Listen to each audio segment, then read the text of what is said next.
നമ്മുടെ ധ്യാൻ ചേട്ടന്റെ ഒരു പടക്കത്തിനെ കുറിച്ചാണ് ഞാൻ പറയാൻ പോകുന്നത്.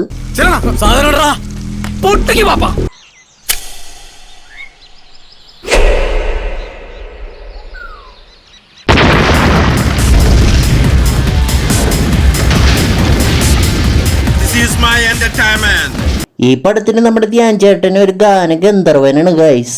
വികാര നൗകയുമായി തിരമാലകളാടിയുലഞ്ഞു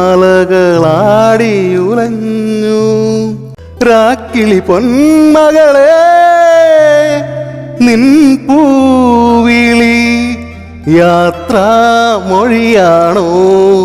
നിൻ മൗനം പിൻവിളിയാണോ? പിന്നെ നമ്മുടെ ധ്യാൻ ചേട്ടന് ഒരു കള്ളനും കൂടിയാണ് ഗൈസ്. നമ്മുടെ പക്രു ചേട്ടന് ബക്കറ്റിലാക്കിയിട്ട് മോഷ്ടിക്കാൻ പോണ വീട്ടിലേക്ക് പോവും. എന്നിട്ട് അവിടെ വെച്ചിട്ട് പട്ടിയൊക്കെ മൂപ്പരെ കാണും. പക്ഷെ പട്ടിയൊന്നും ചെയ്യില്ല. എന്തുകൊണ്ട്? ഇതൊരു പേട്ടപ്പടായതുകൊണ്ട് ഇവരെല്ലാവരും കൂടിയിട്ട് നൈസായിട്ട് ആ വീട്ടിൽ നിന്നെല്ലാം മോഷ്ടിക്കും. ധ്യാൻ ചേട്ടൻ മോഷണ പരിപാടി കഴിഞ്ഞ് കഴിഞ്ഞിട്ട് അടുത്ത ഗാനമേളയ്ക്ക് വേണ്ടി പ്രാക്ടീസ് ചെയ്യും.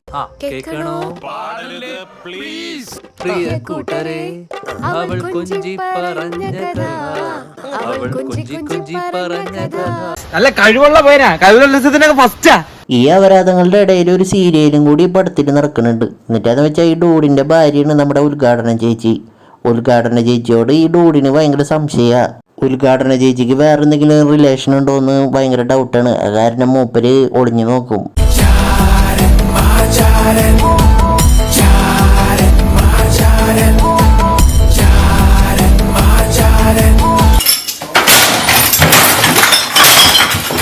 തന്നെ പ്രവാസം നിർത്തിയാണോ ഇങ്ങനെ പോകുന്നത്?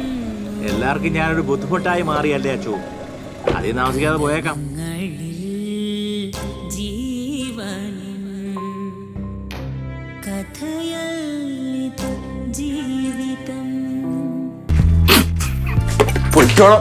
ധ്യാൻ ചേട്ടന് ആ പഞ്ചായത്തിലുള്ള എല്ലാ വീട്ടിൽ കയറി മോഷ്ടിക്കും. പോലീസുകാർക്കൊന്നും പിടിക്കാൻ പറ്റില്ല.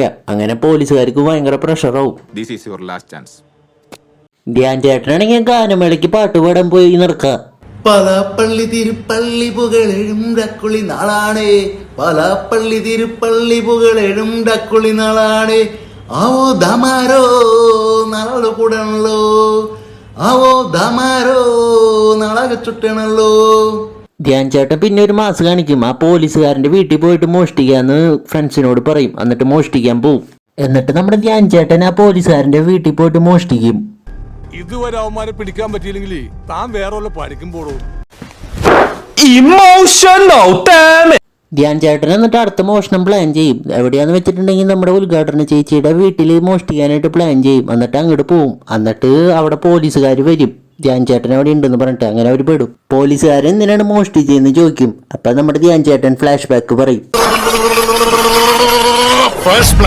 ധ്യാൻ ചേട്ടന്റെ ചിക്കിന്റെ അപ്പനെ ഈ പോലീസുകാരൻ കള്ളക്കേസിൽ കുടുക്കി MLA പറഞ്ഞിട്ട്. അങ്ങനെ മൂപ്പര് തൂങ്ങി. അതിന്റെ റിവെഞ്ച് ചെയ്യാനായിട്ടാന്ന് പറയും. എന്തൊരു നീചനാണ്. പിന്നെ നമ്മുടെ പോലീസ് അണ്ണൻ നമ്മുടെ ധ്യാൻ ചേട്ടനെ വെറുതെ വിടും. പിള്ളേരെ തന്നെ ചെയ്തു, കേസ് ചാർജ് ചെയ്തു. എന്ത് കേസുമില്ല, ഒരു പോക്കുമില്ല. പോലീസ് അണ്ണൻ എന്തിനാ വെറുതെ വിട്ടേന്നറിയോ ധ്യാൻ ചേട്ടന്? ഒരു ക്ലൂ തരാമോ? ഈ പടത്തില് നായകനായതുകൊണ്ട്. അങ്ങനെ പടം കഴിഞ്ഞ് പിന്നെ ധ്യാൻ ചേട്ടൻ എവിടെയാണ്ടൊക്കെ പോയിട്ട് പാട്ട് പാടുന്നതൊക്കെ കാണിക്കും. അങ്ങനെ പടം കഴിഞ്ഞ് ഞാൻ ഇങ്ങനെയുള്ള പടങ്ങളൊന്നും എടുക്കാതിരിക്കുന്നത് നല്ലത്. നിരാശയാണ്, നല്ല നിരാശയാണ്. നെഗറ്റീവാണ് പടം.